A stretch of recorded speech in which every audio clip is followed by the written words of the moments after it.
y que ahí está ya la doctora, mire, ahí está la doctora, la comandante Elisa Godínez. Muy buenos días, doctora, bienvenida. Hola, ¿cómo están a todos? Buenos días, querido Ernesto, querido Alberto, querida Lupita y a la audiencia un abrazo. No, pues aquí está ya, miren la otra doctora, Guadalupe Correa. No, hombre, pues estamos bien heavy ahorita.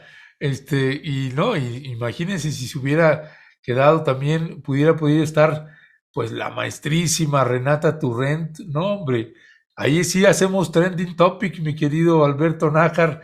Guadalupe, muy buenos días, bienvenida. Muy buenos días a todos. Primero que nada, pues un privilegio estar en el mismo foro que la queridísima doctora Elisa Godínez, que bueno, yo soy una gran fan de ella, me encanta su manera de pensar y bueno, muy contenta de estar con ella. Y claro, por supuesto, con Alberto y contigo, Ernesto, un placer estar con ustedes, la verdad, en esta mesa. Bienvenidas, muchas gracias. Yo tuve que interrumpir mi comentario hace un par de minutos porque había un actor por ahí que parecía que no estaba muy conforme con lo que decía, pero ya está en silencio. Gracias, bienvenidas. Gracias. Elisa, Guadalupe, muchísimas gracias por estar con nosotros. Y pues iniciaría contigo, mi querida invitada que tenemos ahora, doctora Guadalupe Correa. Las revelaciones, estaba comentando, bueno, son muchísimos datos. Hay instituciones que aparecen en primer plano, como es la Marina, en un nivel eh, pues de de alto peso y de alto involucramiento que tiene la Marina en lo que toca a la desaparición de los normalistas. Y sorprendió también que pues 3 años después de que el presidente hubiese solicitado a las instituciones que entregaran toda la información, pues un video tan importante. Nos hablaron del grupo interdisciplinario de que tienen en poder 67 videos, 67 videos, en su mayoría de tortura, eh, que no es un dato menor. ¿Cuál es tu valoración, a grosso modo, Guadalupe Correa, de los elementos que aportó el grupo interdisciplinario de expertos independientes en su tercer informe el día de ayer? Sí, es un tema fundamental, fundamental. Yo creo que es uno de los temas más importantes ahorita en esta agenda, ¿no? En la agenda de justicia transicional, de memoria histórica y pues de justicia. En realidad es una cuestión del aparato de justicia y esto no puede quedar en la impunidad. Este tipo de delitos no prescriben, lo cual es una cuestión muy importante. Y bueno, las responsabilidades van hacia las más altas esferas de la política mexicana. Digamos, durante el periodo de Enrique Peña Nieto, todo el caso Ayotzinapa, cuando era el presidente de la transformación, el Pacto por México, la reforma energética, todo se vino por la borda, todo ese andamiaje de intereses, de capitales extranjeros que lo presentaban como el Salvador de México en diferentes revistas internacionales. Recuerdo que el año 2014 fue la debacle total y con toda razón del gobierno de Enrique Peña Nieto. Corrupción, pero este caso en particular es un caso que nos deja escalofrío.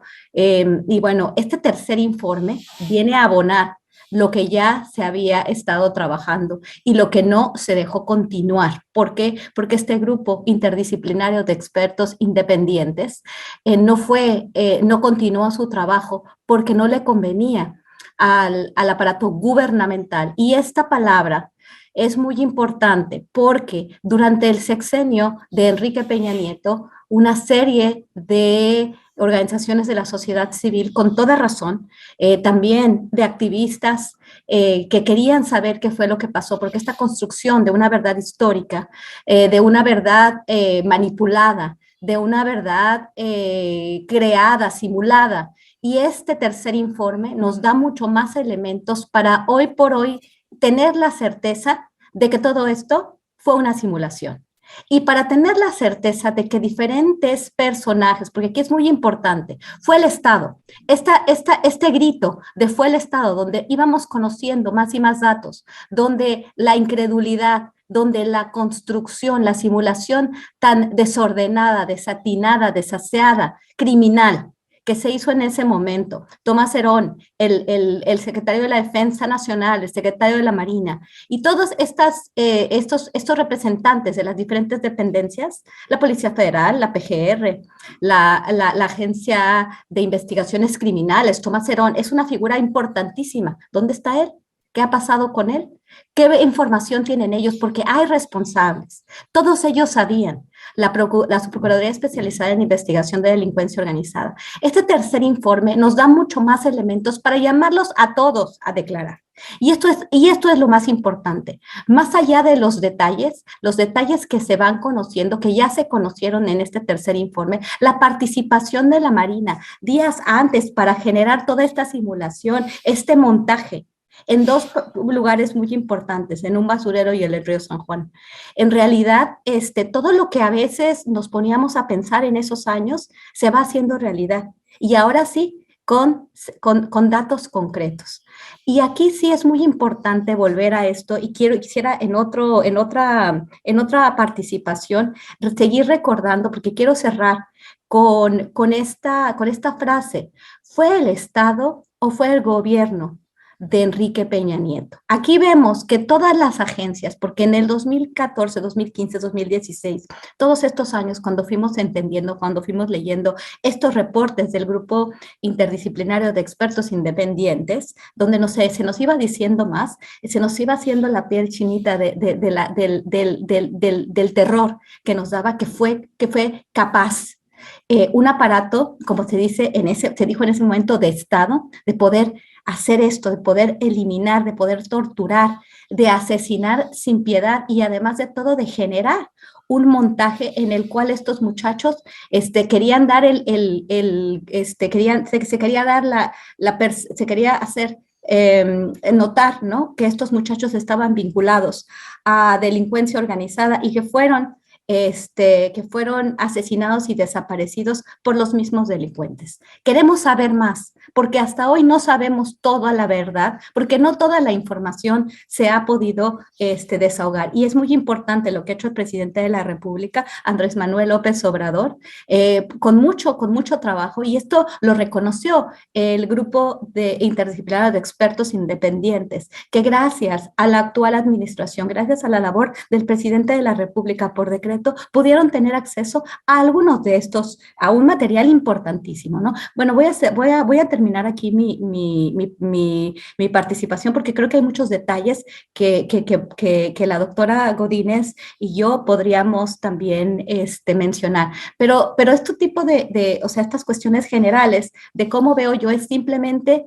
un reporte más escalofriante de una verdad escalofriante, y debemos de mandar llamar a los responsables, porque sabemos quiénes encabezaban estas agencias, quién encabezaba la Secretaría de Marina, la Secretaría de Defensa, dónde están realmente estos cuerpos, dónde está la verdad. Y aquí quedan muchas más preguntas que respuestas, se va construyendo una historia, más bien se va desenmarañando la simulación. Doctora Elisa Godínez, el Estado es un ente, algo difuso, y por lo mismo el responsabilizar al Estado implica responsabilizar a nadie.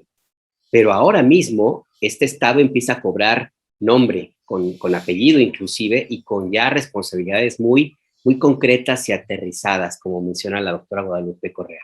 ¿Cuál es su posición? ¿Cómo ve este informe de ahora mismo? ¿Qué tanto puede ayudar o no a desentrañar este caso gravísimo, el más grave de violación de derechos humanos en la historia reciente de México? Y de nuevo esa pregunta, ¿por qué? O sea, ¿por qué toda una estructura de este tamaño y de estas responsabilidades en el gobierno federal se coludieron para tratar de que no se supiera lo que ocurrió con un grupo de estudiantes? ¿Qué piensa usted, doctor? Bueno, antes que nada quiero decirle a Lupita que yo también soy súper fan suya y que además es una buena amiga y la quiero mucho. Bueno, pero ahora sí entrando al tema, a mí me parece de una relevancia total lo que escuchamos ayer. Me parece que confirma el hecho de que el caso Ayotzinapa fue un crimen de Estado. Me parece muy relevante porque, así como tú dices, Alberto, el Estado es un ente enorme y al mismo tiempo despersonalizado y demás, y creo que este informe viene a dar luz, mucha luz, a los actores, a quienes estuvieron involucrados, cada vez más lo sabíamos, como dijo Lupita hace rato. Creo que la mayoría de las personas que estamos medianamente informadas en este país sabíamos que esto, pues que esta versión que intentaron imponer desde el principio no era creíble para nada, y que había suficientes evidencias desde entonces, aunque no teníamos la información que tenemos ahora, de que agentes del Estado habían estado involucrados directamente en la desaparición de los muchachos. Entonces, lo que veo es que podemos, creo, se puede, va a ser algo que no va a ser de un día para otro. Lo que hemos visto, han pasado casi 8 años de esta situación y apenas estamos accediendo a esta información. Entonces, no es un proceso fácil, pero creo que es un proceso que nos va a permitir pasar de la consigna fue el Estado a empezar a ver materialmente, ojalá, los castigos a los agentes del Estado con nombre y apellido que participaron en esto, ¿no? Y que tienen responsabilidad. Eso en primer lugar. Ahora, creo también que por la relevancia del caso, por ser un caso tan emblemático, tan triste y dolorosamente simbólico en la historia reciente de México, no es que no haya otros casos de violación de derechos humanos, de desapariciones en donde está involucrado el Estado, pero me parece que en la historia reciente fue muy importante por lo que a la luz, digamos, de lo que sucedido después es importante. Sucedió en el sexenio de Enrique Peña Nieto, en un momento en el que la credibilidad del viejo régimen estaba ya absolutamente resquebrajada, ¿no? Estábamos ya en la antesala de un cambio político en México, entonces creo que eso cobra relevancia, pero por el poder simbólico de este caso, me parece que ojalá, espero, que sea una puerta de muchas que se tendrían que abrir, pero que sea una puerta importante para transitar hacia la justicia en este país. No sé si va a ser, pero espero, deseo y creo que ahí hay dos cosas. La primera, que también ya se ha dicho aquí, esto no hubiera sido posible, o sea, la información a la que accedimos ayer mediante lo que informa, valga la redundancia, el grupo interdisciplinario, ha sido gracias a la voluntad política de este gobierno, no sin resistencias, evidente, porque adentro del gobierno, adentro de las estructuras del Estado, todavía hay grandes redes de poder y actores directamente relacionados con el régimen anterior, y sabemos perfectamente que estas redes de poder no se disuelven de la noche a la mañana. Entonces me parece que es importante que recordar esa voluntad política. Seguramente habrá quien diga que no es suficiente, a mí me parece que es suficiente, y que está dando resultados, no tan rápido como quisiéramos, pero es importante. Entonces, esto no hubiera sido posible en otro contexto político. Empezar a conocer la verdad no hubiera sido posible en otro contexto político, yo creo que eso es importante.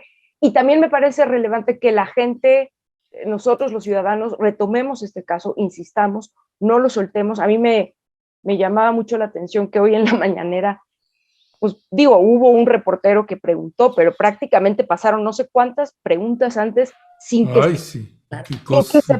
que se preguntara sobre esto, que a mí me parece... Hora y media, doctora, hora y media y nadie preguntaba. Es la nota, ¿no? O sea, este tema tendría que estar hoy en todos los medios, en todos los periódicos, en todos lados, ¿no?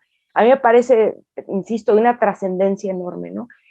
Y bueno, por último, para cerrar, digamos, este bloque y seguir la conversación tan rica, me parece que esto también viene a confirmar el autoritarismo del régimen anterior. O sea, y es un autoritarismo que tiene larga data, ¿no? La violencia que vimos y que este caso ejemplifica tan terriblemente en Guerrero y en otras regiones de México, pero especialmente en Guerrero, es un continuo, ¿no? Esto no está completamente desligado de otros crímenes de Estado que ocurrieron en otras décadas anteriores. Aquí en esta mesa todos lo sabemos, ¿no? O sea, el combate a la insurgencia, ¿no? Que fue terriblemente materializado en la Guerra Sucia, la desaparición de líderes y el acoso que sufrió y ha sufrido y sigue sufriendo muchas comunidades de este estado, es muy elocuente, ¿no? Y esto no está desligado, porque lo que vemos es que estaban absolutamente vigilados, estaban infiltrados los estudiantes, había conocimiento al más alto nivel de lo que estaba ocurriendo en la región y especialmente en la actividad política de estos muchachos. Entonces, creo que hay que también voltear un poco la mirada atrás y ver que es un continuo de eso. Ya. Gracias, Elisa Godínez, doctora.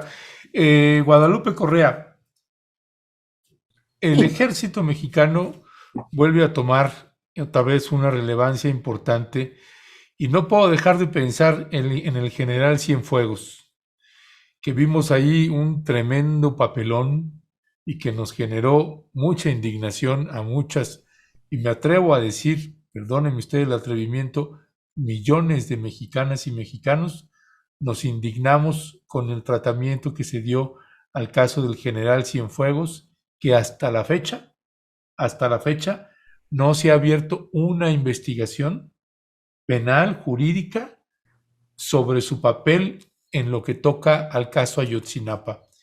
Y eso me parece que es importante que se pueda abordar también a profundidad, porque ese sí creo que es una prueba de fuego para el presidente Andrés Manuel López Obrador.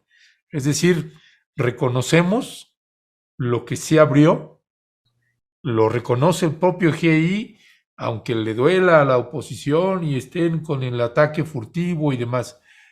Es relevante que el diario Reforma o el Universal apenas tocan el tema, queda ahí como escondido. Eso nos dice de la oposición, pero en lo que toca al ejército y al general Cienfuegos, pues me parece que ya no turning back, no hay vuelta atrás y que tendría que abrirse una investigación ya a cabalidad sobre él, y además quien tendría que abrirla es el fiscal Alejandro Gertz Manero, que ya hoy escuchaba al presidente, pues ya en una posición ya no tan afable con el fiscal.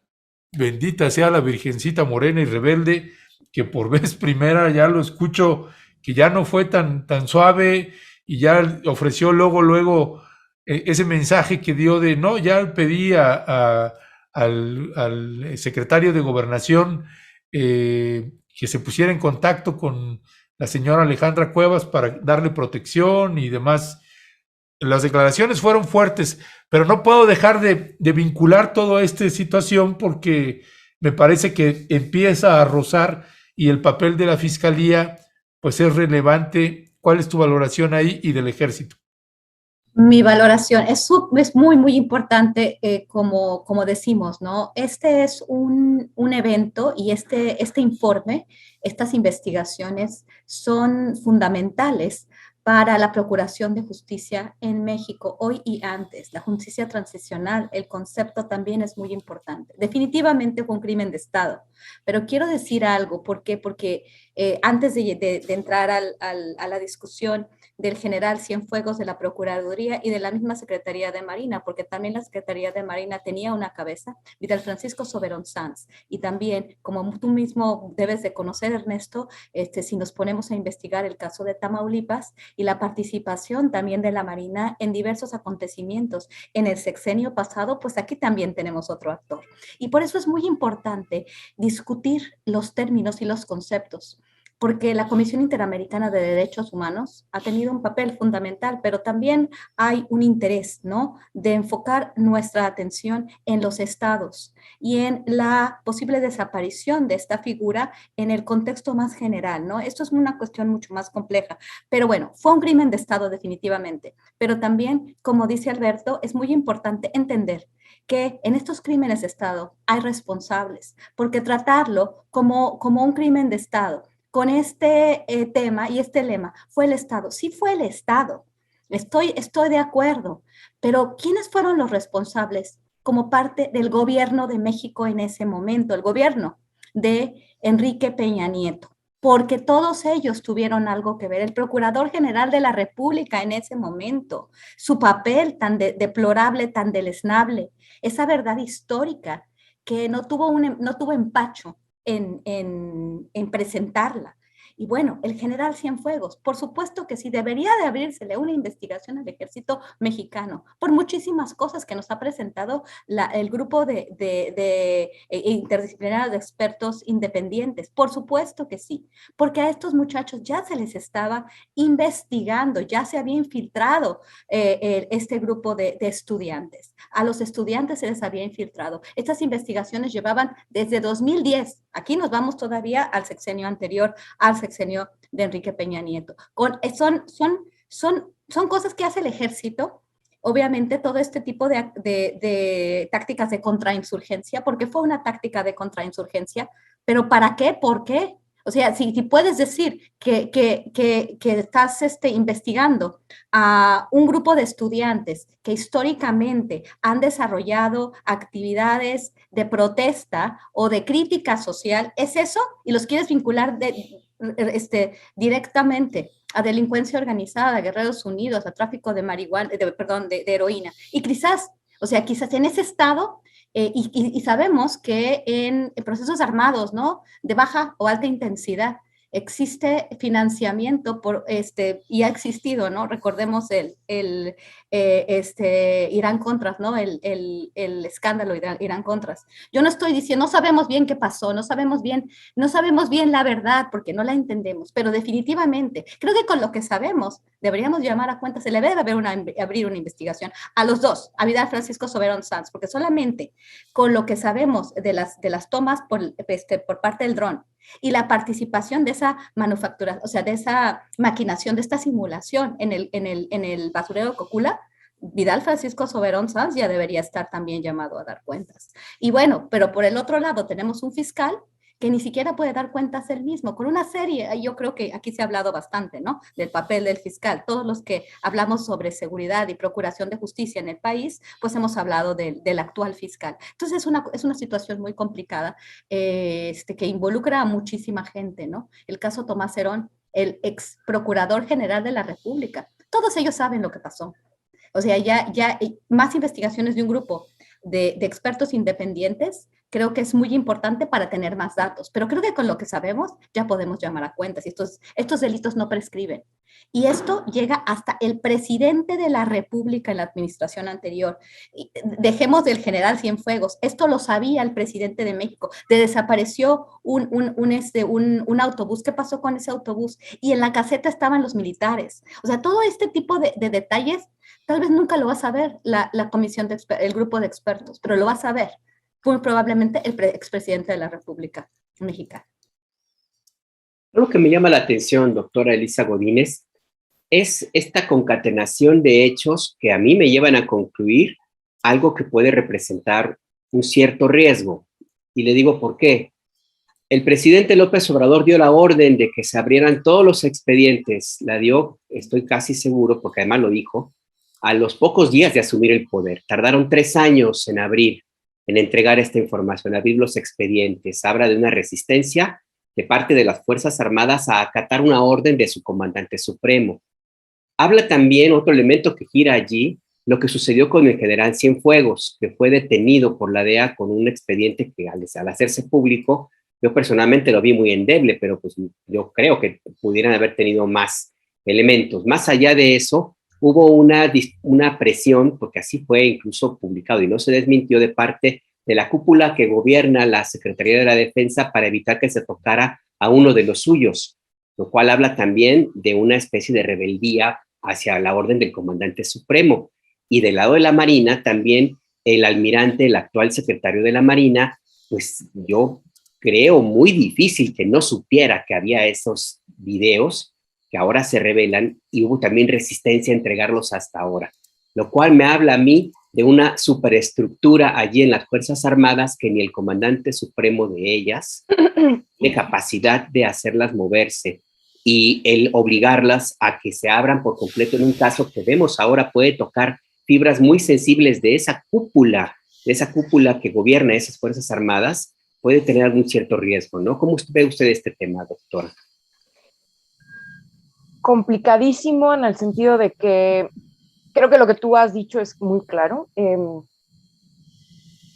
No en balde. López Obrador llegó con la intención, y lo hizo muy, muy claramente desde, pues prácticamente el primer día que asumió el gobierno, o el segundo día, ya no recuerdo, pero su primera reunión pública, o bueno, no pública, pero con entes ciudadanos, pues fue con los papás de los muchachos de Ayotzinapa. Entonces, eso creo que, bueno, fue simbólico porque López Obrador sabía y siempre se comprometió, digamos, a atender el caso. Desde 2018 hasta, fue prácticamente, se conformó la Comisión de la Verdad, ¿no? En 2018-19, y esta información y el acceso a los archivos fue hasta 2021. ¿Qué nos está diciendo esto? Bueno, esto que tú dices, al interior de las Fuerzas Armadas, pues hay resistencias, hay grupos, hay poder, hay luchas, como en cualquier ente de esta naturaleza, en las que estas estructuras son tales y tienen tanto, pues sí, tanta resistencia, y vienen de una inercia en donde, claro, no, hasta cierto punto eran intocables, ¿no? Entonces, pues, si ni al propio presidente, el comandante en jefe de las Fuerzas Armadas, le es fácil, ahora imaginemos si van a estar dispuestos a rendir cuentas ante la justicia. Yo creo que a lo que voy con esto que voy a decir es, yo no creo que haya una respuesta única y fácil y decir, bueno, claro, lo que tienen que hacer y una receta. No, yo creo que esto está sujeto a un montón de consideraciones que no sabemos, que nosotros como ciudadanos no conocemos, que son acuerdos a nivel muy arriba, y yo creo, dentro de todo esto que no sabemos y no podemos ver, hay algo que yo sí noto, que es cierto que López Obrador le ha dado, y lo hemos comentado aquí en otras ocasiones, la gente lo sabe, mucho poder a las Fuerzas Armadas. Ha sido, por supuesto, una posición muy criticada desde algunos sectores, ¿no? Pero al mismo tiempo, yo creo que esto que está sucediendo y esto que vimos ayer, de algún modo da cuenta de que sí, López Obrador puede dar este poder para que ahora el ejército, por ejemplo, con el aeropuerto, y ahora fueron de relevo a las obras del Tren Maya y todo esto, sí, muy bien todo esto, pero no está dispuesto, por lo visto, a pesar de que le está costando, a no tocar por lo menos este tema. El ejército tendría que rendir cuentas, y el ejército y la marina y muchas otras instituciones del Estado tendrían que dar cuenta no solo de este crimen, sino de muchos otros en la historia reciente de México. Pero me parece que en este caso no es cosa menor, aunque no sea suficiente, nunca va a ser suficiente, pero no es cosa menor que López Obrador esté empujando a que haya transparencia en esto, que haya justicia, o que algo se abra en este sentido. Y creo que también esto nos debería llevar a pensar, no sé si eso sea posible, no sé si alguna vez se haya dado, no sé si quepa plantearlo así, pero un poco al debate acerca del tipo de ejército y del tipo de Fuerzas Armadas que requiere este país hoy. Y tendríamos que igualmente, de manera pública, un poco salir también de la consigna se está militarizando todo, y elevar un poco la mirada y la discusión y decir, a ver, en este momento actual de país, en este momento de transición entre un régimen a otro, no sabemos en qué vaya a acabar, pero es un hecho que por lo menos en este régimen sí está habiendo voluntad de no hacer de las Fuerzas Armadas esto que hicieron en un régimen anterior, que fue convertirlos en cómplices, convertirlos también en ejecutores de violencias de Estado inenarrables. Y bueno, tendríamos incluso también que estar revisando qué viene, ¿no? Porque me parece que a la luz de la posible, yo no sé si se vaya a presentar o no, reforma constitucional relativa a que la Guardia Nacional quede en manos del ejército. O sea, esos son lo que viene, y me parece que a la luz de lo que viene hay que seguir discutiendo estos temas. Eso diría ahorita. Gracias, mi querida Elisa. Guadalupe, un dato que nos parece importante que tendría que arrojarse es, uno, que se abra una investigación ya en forma, que es decir, que la Fiscalía nos diga hay una averiguación ya previa contra Murillo Karam, contra el general Cienfuegos, contra todos los actores de nivel alto y de nivel medio involucrados. Bueno, de preferencia todos, pues, pero siempre siguen agarrando a los de abajo y los de arriba siguen sin tocarse. Queda 2 años y medio del presidente, que estará el presidente López Obrador con nosotras y nosotros en su administración, aproximadamente eso es lo que queda. Sería, no sé si decirlo de esta manera, un fracaso o sería un atore importante de esta administración que no se procediera penalmente, es decir, que termine el sexenio del presidente López Obrador y que todos estos altos funcionarios pues queden intocados.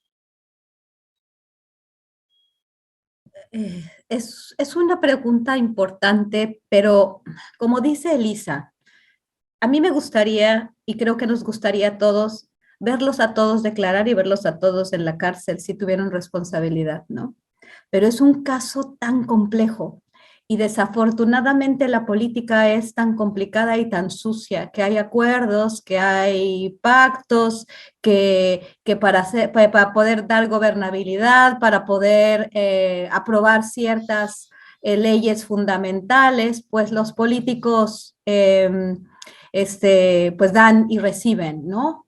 En realidad, no creo que vayamos a ver lo que queremos ver. Deberíamos de verlo porque un sistema judicial que funciona para hacer justicia hay diferentes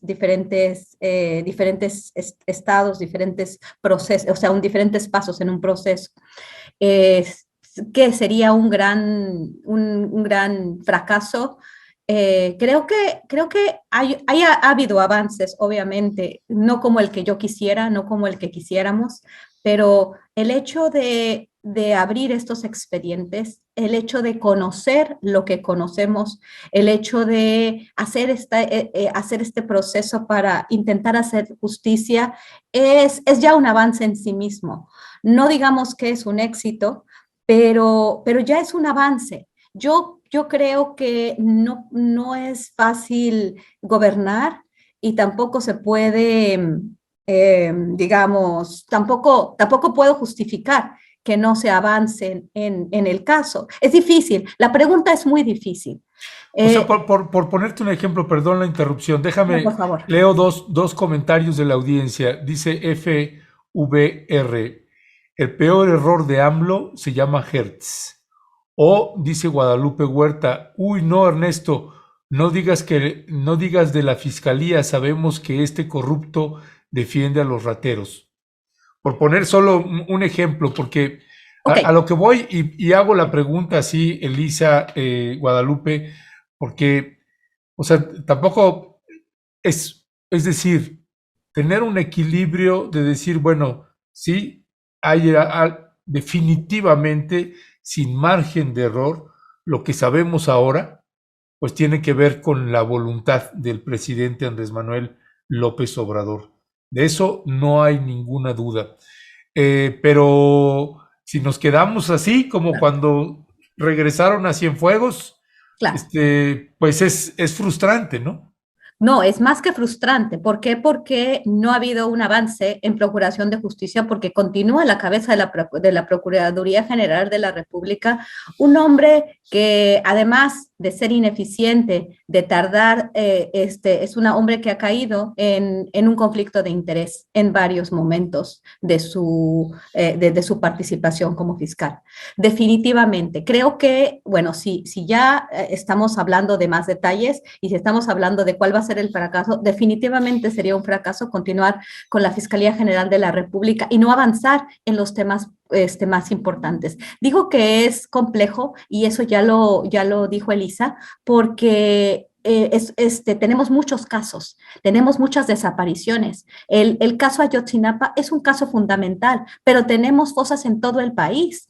Tenemos, tú lo sabes, Ernesto, por el caso de Tamaulipas. Tenemos fosas en Veracruz, tenemos fosas en todo el país. El país es un cementerio. ¿Qué pasó durante la guerra contra las drogas? ¿Quiénes fueron responsables de desapariciones forzadas en todo el país con el conocimiento, muy probablemente, de las autoridades estadounidenses también, en el marco de la iniciativa Mérida y de la participación de las agencias de seguridad estadounidenses en territorio nacional, con su entrenamiento militar y con su armamento? Durante los primeros años del periodo de Enrique Peña Nieto, con el general Cienfuegos como cabeza del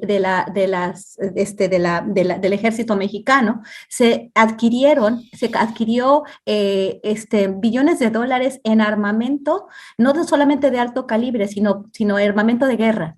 Tenemos una situación tan compleja que sí tenemos que empezar por algo. Y yo creo que donde debemos empezar, sí, seguramente es en la Fiscalía General de la República. Si continuamos con este fiscal y si no avanzamos en todos los casos que ya están en la mesa, el caso de Petróleos Mexicanos, el caso de la reforma al sector eléctrico, y de la reforma energética, todas las irregularidades, el robo, el saqueo al país en diferentes áreas, no se ha hecho absolutamente nada. ¿Qué pasa en Tamaulipas? ¿Qué pasa con los gobernadores criminales y rateros que han estado pasando por los diferentes estados? Por supuesto, sería la peor piedra en el zapato del presidente Andrés Manuel López Obrador el no poder hacer justicia.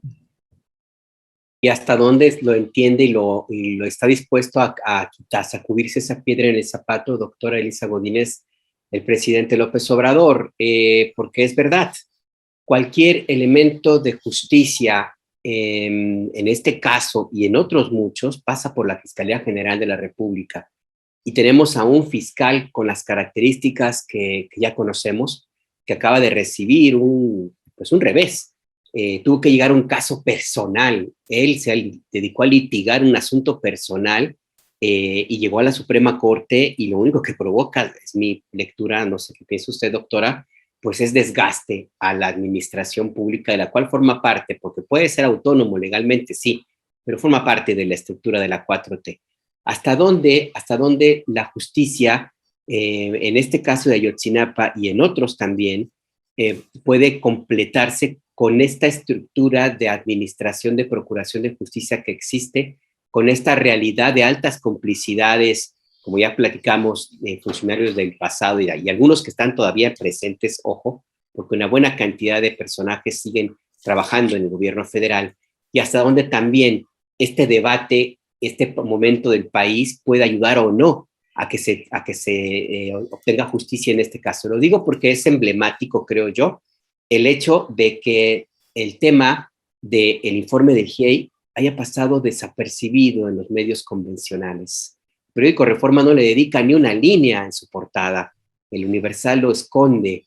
Durante hora y media nadie hizo una pregunta en la conferencia de prensa matutina sobre el tema. Hubo quien preguntó se quejó de que no le vendían gasolina gasolina premium. Esos son los temas que importan, que parecen importar. ¿Hasta dónde está también esta parte, esta inercia de la sociedad mexicana, que parece que el caso Ayotzinapa, gravísimo, ya lo hizo a un lado, doctor? Yo creo que, bueno, tienes toda la razón, Alberto, coincido totalmente contigo en el hecho de empiezo por lo último de la amnesia que parece que sufrimos socialmente y los medios también, de algo que fue apenas hace 7 años una crisis enorme en este país y que por supuesto que precipitó pues el descalabro que sufrió el PRI, ¿no? Y el régimen anterior en general, fue parte de lo que abonó al triunfo de López Obrador en el 2018 de manera muy evidente, porque todos lo vimos, ¿no? Entonces sí, no, yo no me lo explico y me parece terrible. Creo que explicaría el tema de los medios corporativos y su desinterés en esto, porque creo que no están dispuestos a darle crédito al gobierno, porque obviamente ya sabemos cuál es el asunto que traen con el gobierno, no están dispuestos a darle crédito en ese sentido. Pero eso independientemente de que a mí me parece que deberían de tomar ese tema, o sea, me parece un tema de interés nacional sí o sí, que no lo retomen por sus animadversiones políticas, me parece pues que habla de los medios en sí mismos, ¿no? O sea, el medio que no lo toca, creo que se revela a sí mismo como lo que es, ¿no? Pero bueno, volviendo más bien al asunto de si vamos a ver o si va a ser factible que veamos hasta dónde puede esto construirse como un caso en el que veamos gente procesada, sobre todo de los más altos niveles. Pues mira, ojalá, eso es lo que debería suceder, ¿no? Eso es lo que todos querríamos. Con esta fiscalía es complicado, porque bueno, también es un hecho que se suponía que la autonomía del fiscal iba a ayudar en este sentido. La reforma que se hizo hace algunos años hacia eso, pues tenía la intención de que el fiscal o la fiscal que estuviera, pues fuera independiente del poder ejecutivo y pudiera actuar y todo esto. Pero bueno, creo que el caso de Hertz ha sido una de las grandes decepciones de este sexenio. Y no solo es la persona de Hertz que ha de manera vergonzosa utilizado su posición para litigar casos personales y demás. Y lo que sucedió ayer también en ese sentido es muy relevante, porque creo que lo pone en la antesala de la salida, ojalá, ¿no? Ojalá se vaya pronto. No sé que no va a ser tan fácil, el proceso no es tan así de que el presidente diga pues que se vaya ya, sino que implica pues en el hecho de que es autónoma la fiscalía, pues se supone que interviene el Congreso en algún sentido para nombrar un sustituto, etcétera. Bueno, no sé cómo vaya a ser ese proceso, pero ojalá se vaya pronto. Pero más allá de la persona, me parece que el problema está en que las propias instituciones procuradoras de justicia están podridas. Y eso no se puede cambiar de un sexenio a otro. No justifico a este gobierno. Simplemente lo que digo es, no solo están podridas, sino además son de las instituciones que más resistencia tienen a cambiar, por mínimo que sea el cambio, aún cosmético. No quieren, no están dispuestos. Ni la fiscalía, como parte, digamos, del sistema de impartición, procuración de justicia, ni el propio sistema judicial ha estado dispuesto a apertura, ha estado dispuesto a, por ejemplo, bajarse los sueldos, a entrar al tema de la austeridad. No. Entonces, es complicadísimo. En ese escenario, yo no creo que vayamos a ver pronto lo que deseamos ver, que es ver a gente procesada, sobre todo de los más altos niveles, pero de algún modo, y es un poco lo que yo decía hace rato en el chat, tenemos que socialmente no desprendernos de estos temas y seguir exigiendo. No tengo la claridad, no tengo una receta, no puedo decirles, bueno, miren, la vía es por aquí, pero me parece que socialmente, medios de comunicación, ciudadanos, con nuestras acciones también de votar, no votar, exigir a nuestras autoridades, todo esto que implica hacernos cargo de nuestro papel, ¿no? Y de nuestras acciones políticas, seguir impulsando para que en algún momento empecemos a ver algún resultado. hay una cosa que a mí me llama la atención. Yo no recuerdo, a lo mejor estoy mal, pero no recuerdo un solo caso en el que se haya procesado a nadie en altos, medias y altas esferas políticas sobre casos, por ejemplo, de guerra sucia o de crímenes de Estado. No lo he visto. Ojalá sea el primer caso en la historia de México reciente que podamos ver. Pero sé que al interior las resistencias son enormes y yo no sé además hasta dónde el diseño del sistema de justicia lo haga también complicado, ¿no? Voluntad y el diseño institucional lo veo complicado. Gracias, Elisa. Guadalupe, si tuvieras que sintetizar los elementos más relevantes que está aportando el GIEI, ¿qué cambió en todos estos años que llevamos sobre el caso Ayotzinapa? ¿Qué cambió este informe de la situación en la que estábamos al momento en que estamos llegando? Sí, es una gran pregunta y sí cambió, y cambió mucho. Yo dije, este tercer informe es simplemente parte de un proceso de investigación, pero estos elementos que aporta, el conocer cómo se simuló, cómo se hizo el montaje, quiénes participaron. Cuando tenemos a la Marina, a la Secretaría de Marina, como parte fundamental del montaje que se armó en el basurero de Cocula.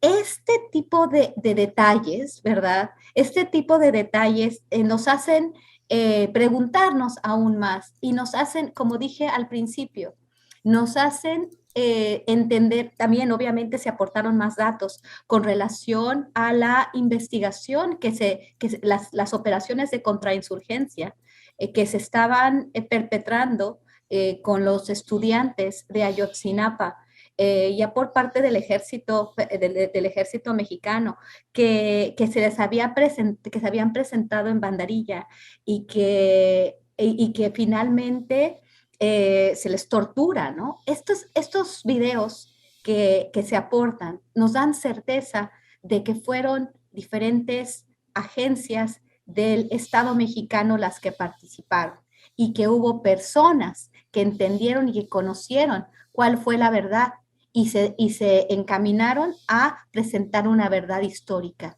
una verdad falsa a todas luces y que en todos esos años se protegió a quienes simularon.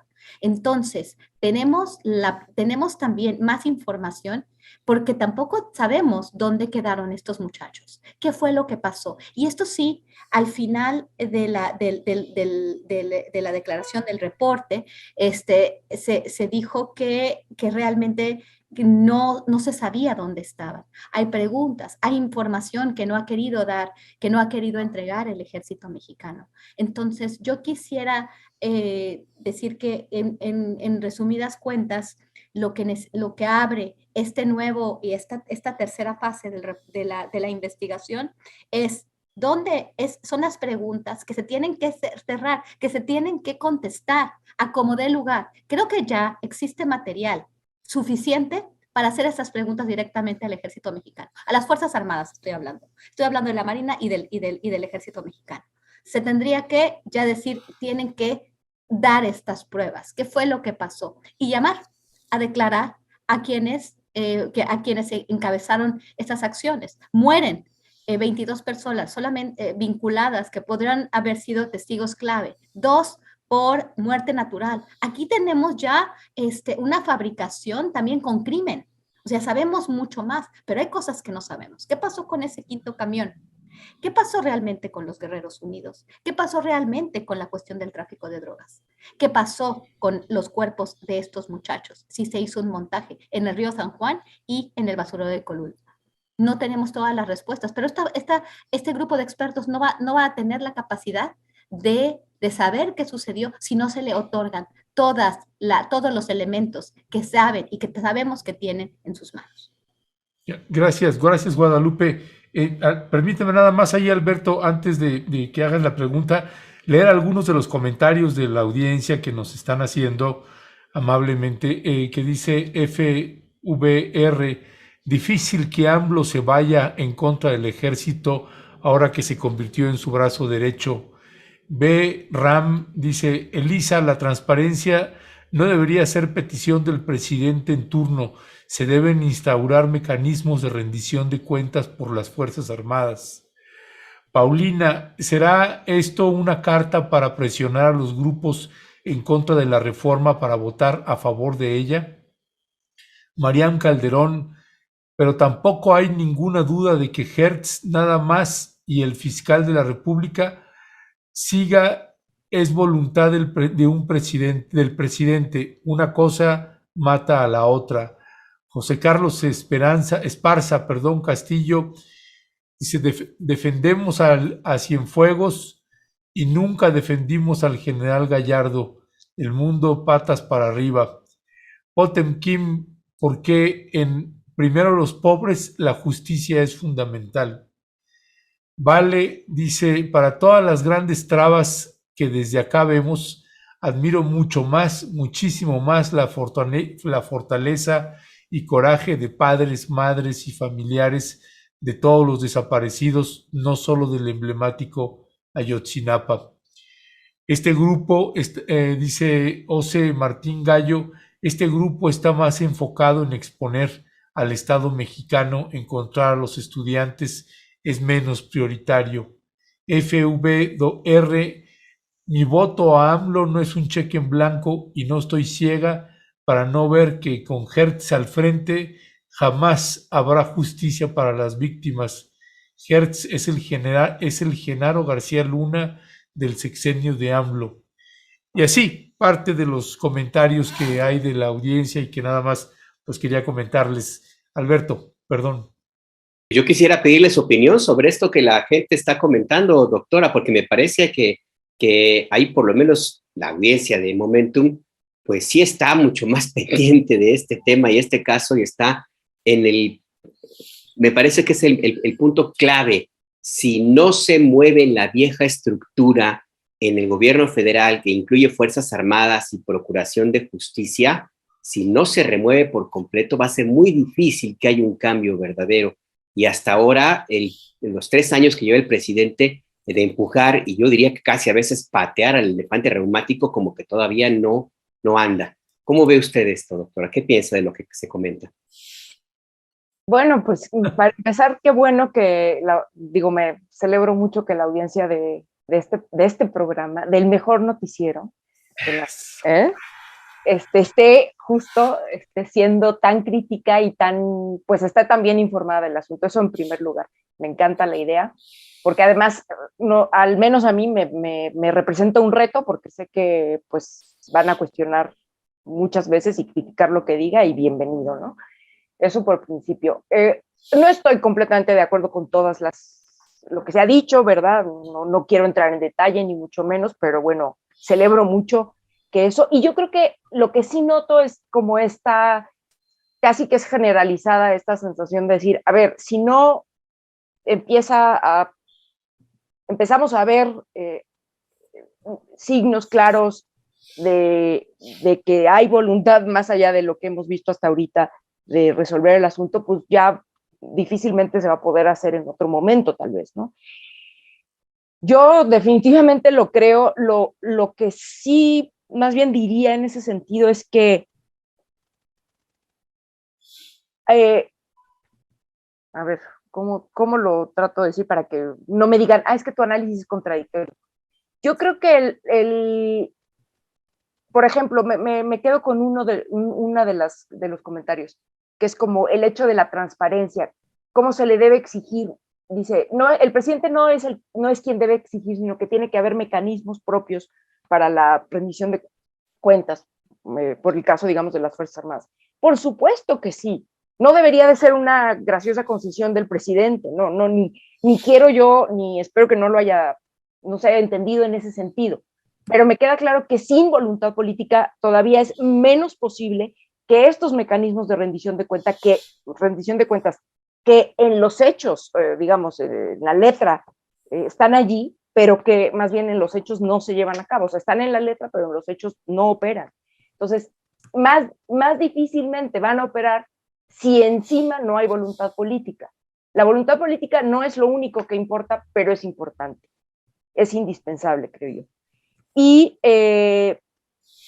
creo que lo que vemos o a lo que nos estamos enfrentando es al hecho de que este tipo de entes, como las Fuerzas Armadas, pues todavía están muchos pasos atrás en términos de lo que se requeriría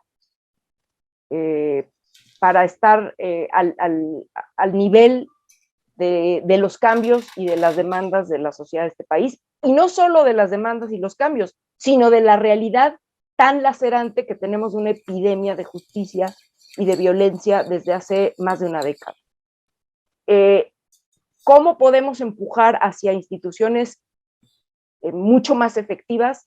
No lo sé, pero sí sé que de haber seguido como estábamos, no, esto jamás hubiera empezado a conversarse actualmente y a exigirse. Yo ahí sí tampoco estoy de acuerdo con el hecho de que, digo, Hertz puede ser muy ineficiente y también faccioso en el uso de los aparatos de justicia, pero para nada estoy de acuerdo en que sea ni medianamente comparable con García Luna. Ahí sí creo que hay comparaciones que no caben, y por ejemplo esa no cabe a mi juicio, y honestamente lo que sí creo es que en comparación a lo que teníamos, claro que lo que hoy no va a ser ni mínimamente suficiente, pero no es lo que teníamos. Gracias, Elisa. Guadalupe, pues tenemos que cerrar ya, la mesa se nos acabó el tiempo. Voy a leer unos comentarios más y te pediría una reflexión así de un minuto, minuto y medio, perdón que acotemos el tiempo. Dice Rubén M., los medios y sus personeros son los que dieron legitimidad a la verdad histórica. Solo hay que ver a Jorge Fernández Meléndez. No, por Dios. Para eso hay que tomarse un omeprazol, mi querido Rubén M. En ADN, dice, hay que verlo en ADN 40 en sus entrevistas a modo y su documental. Rubén M. también dice en su documental culpa y criminaliza a los normalistas. Mar Mendoza, no nos podemos quedar con la buena fe de parte del gobierno. La transformación empieza por la justicia. Sin justicia no hay nada. Cassandra Cárdenas, sí, son los mejores. Desde que los sigo, recién mi vida ha cambiado. Son la neta. Abrazos a Elisa y Guadalupe. Órales. Oley. Güey Rotadoer dice, pareciera también que están dosificando este tipo de evidencia, manejando los tiempos por decisiones políticas. Se actúa rápidamente cuando los casos afectan políticamente, como el asesinato en Baja California. Cierro con esta pregunta y tu reflexión final, perdón con el tiempo, mi querida Guadalupe. Hace un rato entrevistamos a Ángela Buitrago del GIEI, del Grupo Interdisciplinario de Expertos Independientes. Preguntábamos sobre la duración que iba a seguir el GIEI en México para el caso Ayotzinapa. El GIEI puso 4 meses, máximo expandible a 6. Cuando se le dice, no, pero pues, ¿por qué? Oye, pues quédense más tiempo, por favor. Dicen, es que ha corrido el tiempo, ¿sí? Y si nosotros lo seguimos extendiendo, le estamos diciendo a la autoridad que pueden seguir administrando la información. Exacto. O sea, 4 meses, expandible máximo a 6, porque sigue pasando el tiempo y nos entregan la información a cuentagotas. Y es una medida también de decirle al gobierno, pues ponte las pilas, como diría el Emilio Jaramillo por acá. ¿Cuál es tu valoración sobre ese punto, Guadalupe Correa? Totalmente, totalmente. Yo creo que ellos han hecho un trabajo bastante loable, bastante limpio, transparente. Todos sus reportes han sido fundamentales, han sido además la forma de comunicarlos. Creo que debemos de agradecer y de reconocer este gran trabajo, pero definitivamente no se puede extender más allá de lo que ellos están diciendo. Como dije yo, con este tercer informe tenemos suficientes elementos para ponernos a trabajar, a ponernos a trabajar, para poner a nuestras instituciones a trabajar. y poner a nuestra Procuraduría a hacer lo que tiene que hacer.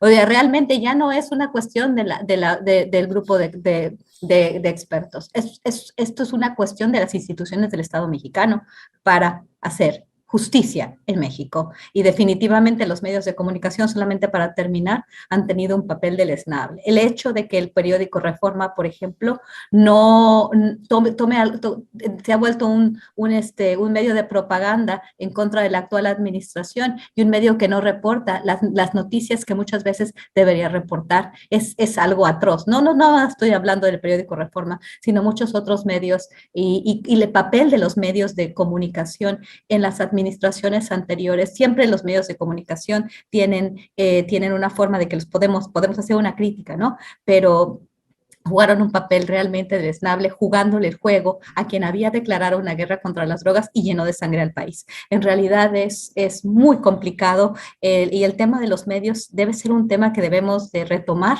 y de extender, porque creo que aquí nos falta mucho para poder también establecer responsabilidades, porque también los medios como sociedad civil, el cuarto poder, tiene una responsabilidad crucial en la generación de narrativas y en la investigación, finalmente, cómo llegan las investigaciones a los ciudadanos. Muchas gracias por la invitación y fue realmente un placer haber estado con todos ustedes y con la querida Elisa, que ya bueno, a mí me regañaron, yo creo que le digo doctora, pero yo no sé, yo nunca le digo doctora, pero como le estaban diciendo doctora, pues yo le dije doctora también. Doctora Lupita, un abrazo. Igualmente. Doctora Guadalupe Correa, no haga caso de quien se queja de que les digamos doctoras, ya cada quien. Así es que no hay problema. Doctora Elisa Godínez, es una reflexión final.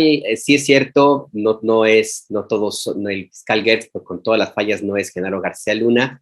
Lo que sí me parece que no ha cambiado mucho es la narrativa de los medios de comunicación. Yo no he leído hasta ahora, no he tenido tiempo también, por supuesto, pero no me sorprendería que no hubiera un comentario de los promotores de la verdad histórica, de Héctor de Mauleón, Ciro Gómez Leiva, Carlos Marín, con esa verborrea que le caracteriza, esa forma tan agresiva de dirigirse a quien no piensa como él.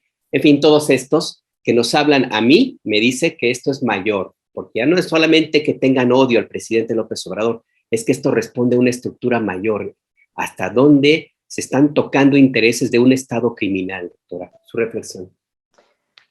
No, ¿qué te puedo decir? Totalmente de acuerdo. Yo creo que también lo decía Lupita hace rato, o sea, el papel de los medios de comunicación, o sea, la crisis en la que están, es evidencia cada día en este contexto, pues es también parte de las cosas que se están moviendo en este país.